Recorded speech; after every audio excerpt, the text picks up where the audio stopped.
मौलाना education academy, ये हमारे समाज के लिए इतनी ही ज़रूरी है जितना बादशाह ज़रूरी है म्यूज़िक इंडस्ट्री के लिए। स्टेट बोर्ड और सीबीएसई से पढ़ के बच्चा सिर्फ एक ऑर्डिनरी लाइफ जी सकता है, लेकिन महापुरुष बनने के लिए MEA यानी मौलाना एजुकेशन एकेडमी से पढ़ना बहुत ज़रूरी होता है। मौलाना एजुकेशन के इतने सारे शेड्स हैं ना भाई साहब कि हम 2 वीडियो ऑलरेडी उस पर कवर कर चुके हैं, पर अभी भी बहुत सारे शेड्स बचे हुए हैं। शेड्स है कि साले खत्म होने का नाम नहीं ले रहे, हर रोज एक नया शेड निकल रहा है। ये है देखो नॉर्मल डोपामिन, बेबी तेरी आंख देवे डोपामिन, और ये है हलाल डोपामिन।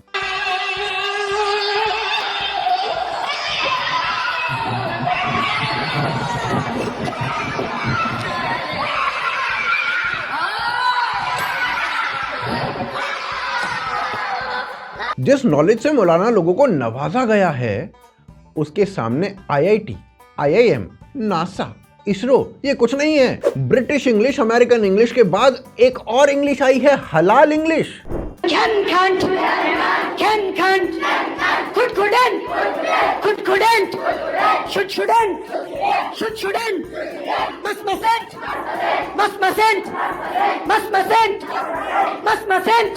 अरे अंग्रेजी में ऐसे वर्ड्स भी होते हैं, ये तो प्रिंस चार्ल्स को भी नहीं पता था। अली जो बोलना है यही बोल दे, याद रखना नीचे तुम Prince Ali Akbar Fateh Khan. Yes yes, thank you, very okay. सारी इंग्लिश एक बार में ही बोल दी, कुछ तो बचा के रखते। हिंदी और इंग्लिश के रैप के अलावा मौलाना लोग अब उर्दू में भी रैप करना सिखा रहे हैं।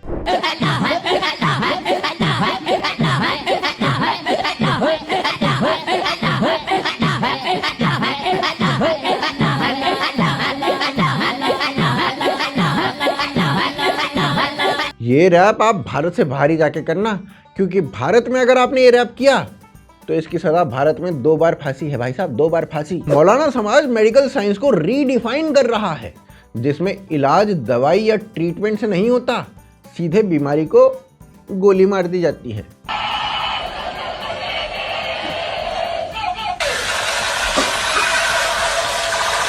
नहीं, वो मैं कह रहा था कि अगर किसी को पाइल्स हो तो बताओ मौलाना कहाँ गोली मारेगा, और अगर बीमारी बड़ी है तो गोली से काम नहीं चलता, सीधे रॉकेट लॉन्चर मारा जाता है। दिल्ली का जो डॉक्टर फटा था ना, वो फटा थोड़ी था, वो तो काफिरों का इलाज कर रहा था RDX से। और अगर आप मानो कि लंबा इलाज चल रहा हो या लंबा ऑपरेशन चल रहा हो और बीच इलाज में बंदूक के सेल वीक पड़ जाए, तो ना इलेक्ट्रॉनिक फील्ड में भी मौलाना लोग नए नए आविष्कार कर रहे हैं। पढ़े लिखे लोगों ने बिजली बनाई, वहीं मौलाना लोगों ने वो टेक्नोलॉजी डेवलप कर ली जिससे बिजली का बिल कम आए। यानी AC और DC करंट के बाद अब पेश है BC करंट, और BC का मतलब तो आप समझ ही रहे होंगे बैंस्टो। शहादत की उंगली से मीटर पे जाके लिख लेना है जम। आपने लिख लेना है जम। इंशाल्लाह ये भी मैं गारंटी से कहता हूँ आपकी बिजली का बिल कम आएगा। अब देखो बात ये है कि बिजली के मीटर पे ऐसे उंगली लगाने से बिजली कम हो या ना हो वो अलग बात है, फैमिली में से 1-2 मेंबर जरूर निपट लेंगे, पर देखो मिशन पूरा हो जाएगा। अब क्या होता है ना कि एक आदमी बिजली यूज करता है, वो आदमी ही निपट लेगा, तो जाहिर सी बात है बिजली का बिल कम आएगा। और देखो अब जो भी बचा कुचा बिल आ रहा हो तो आपको देखो ये मीटर वाला खेल नहीं खेलना है। आपको क्या करना है, आप अपने मोहल्ले के ट्रांसफर पे चढ़ जाओ और वहां जाके ये सब कुछ लिख दो, सब खत्म हो जाएगा भाई साहब।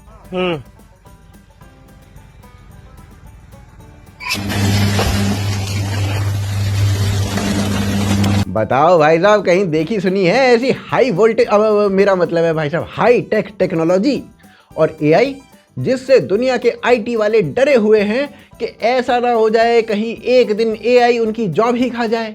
वही AI मौलाना समाज से डरी हुई है, कहीं मौलाना लोग AI को ही ना खा जाएं।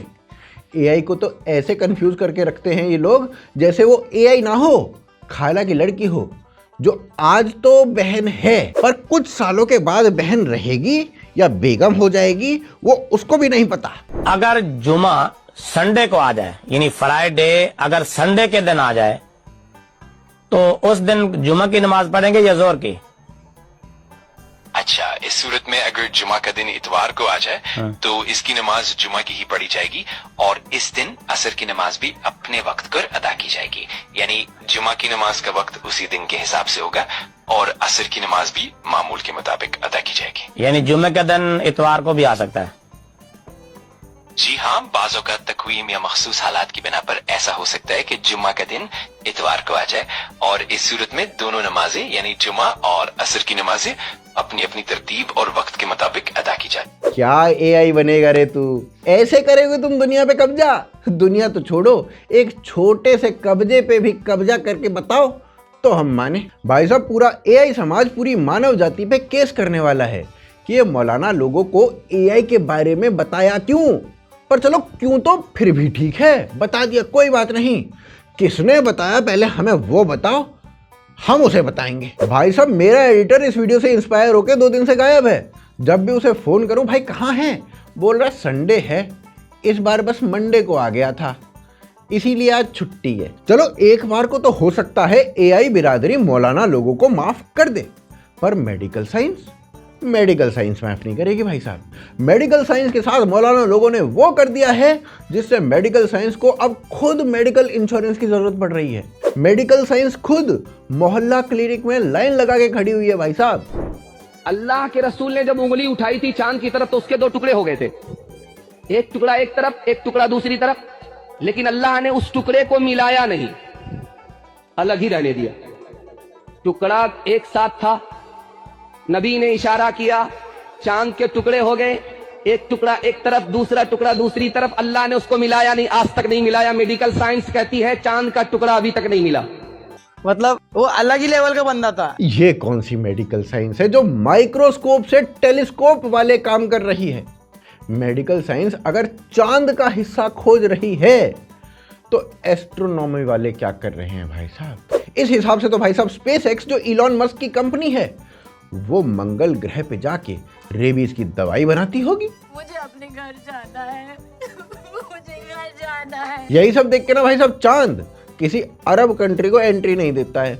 वो कहता है तुम्हारे लिए तो मैं आधा ही हूँ, पूरा होऊंगा ही नहीं कभी। फिर वो लोग क्या करते हैं, धरती को ही चांद बना देते हैं। वो तो पैसे लगा के जा रहे हैं ना, हम तो ऑलरेडी चांद पे रह रहे हैं। आप क्या क्या कहना क्या चाह रहे हैं भाई आप? आपको नहीं पता? नहीं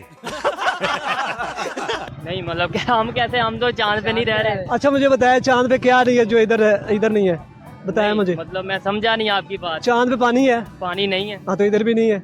वहाँ पे गैस है? नहीं, गैस इधर भी नहीं है। वहाँ पे बिजली है? नहीं। ये अभी देखे लाइट नहीं है इधर भी। फिर अब ऑटोमोबाइल सेक्टर में भी मौलाना लोग उतर चुके हैं। वैसे इस सेक्टर में सलमान खान के होने से पहले ही कंपटीशन थोड़ा टफ था।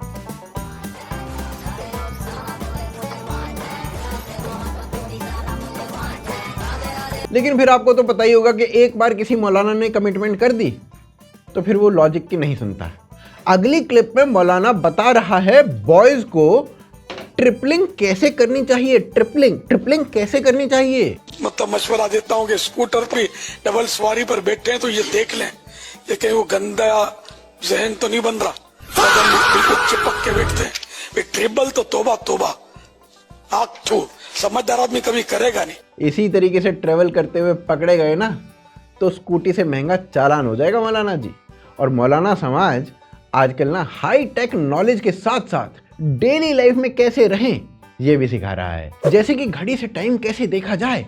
अगर तुम इस तरीके से टाइम नहीं देख पाते हो तो सीख लो, नहीं तो तुम्हारा बुरा टाइम आने में टाइम नहीं लगेगा। पहले चाबी वाली होती थी, अब क्वार्ट्ज घड़ियां आती हैं आपके पास। हाथ में घड़ी है, उसमें 11, 12 फिर 1। मैंने ध्यान से देखा, मैंने कहा वाह वाह, ये तो घड़ी भी सुन्नी है। 11 से इशारा 11वीं वाले गौस पाक की तरफ, 12 से इशारा 12 रबीउल अव्वल वाले नबी की तरफ, 1 से इशारा अल्लाह की तरफ। तुम 11वीं वाले से मिलो, वो 12वीं वाले से मिलाएगा, 12वीं वाला तुम्हें खुदा से मिलाएगा।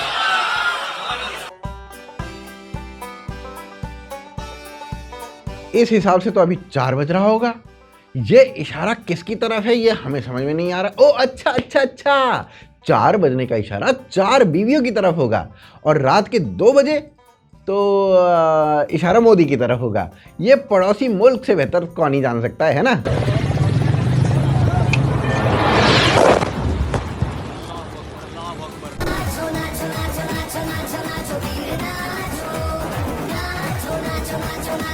देखो भाई साहब, ऐसा है कि अब डिस्क्रिप्शन में उन्होंने फॉर्म लगा दिया है। आप में से जिसको भी मौलाना से सीखना है, पढ़ना है, तो नाम से कंफ्यूज मत होना, सबका नाम एक ही है।